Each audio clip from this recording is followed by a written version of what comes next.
Bonjour, oui, nous sommes effectivement pour cette deuxième édition du Salon du Crédit. Globalement, tout nous paraît positif. Le salon est beaucoup plus fluide que l'année dernière. Et surtout, nous pensons que la fréquentation est à peu près identique, peut-être en augmentation.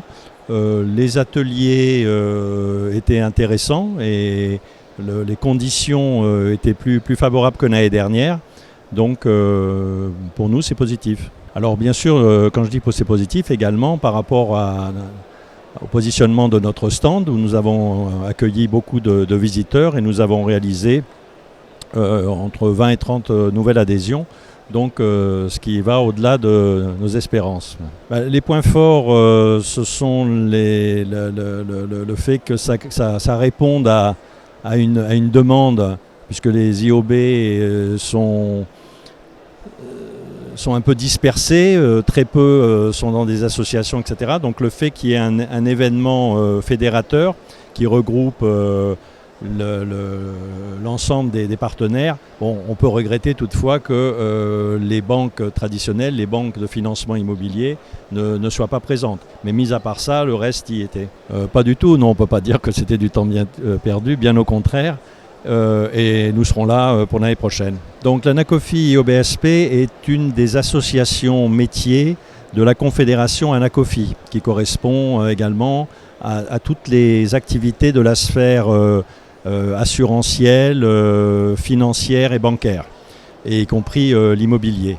Donc c'est une organisation transversale. L'Anacofi IOBSP donc bénéficie de tous les services de l'ensemble de la Confédération, c'est-à-dire que nous avons une trentaine de collaborateurs, dont 4 juristes permanents, un centre de formation interne. Nous avons par association 15 administrateurs, des délégués régionaux donc au nombre de 75, donc une présence très forte sur le terrain, avec un Tour de France qui est organisé, qui nous permet d'être au contact de nos adhérents tout au long de l'année. L'Anacofi IOBSP a aujourd'hui un peu plus de 1200 adhérents, qui sont essentiellement des courtiers en financement immobilier, mais pas que, parce que dans l'intermédiation bancaire, il n'y a pas que le crédit, il y a également les produits bancaires de placement. Donc on a quelques adhérents qui sont que sur les produits bancaires de placement, mais sur l'activité crédit, ce sont essentiellement des courtiers en financement immobilier. On trouve également certains qui sont spécialisés sur le financement professionnel ou sur le regroupement de crédit, ou certains montages particuliers.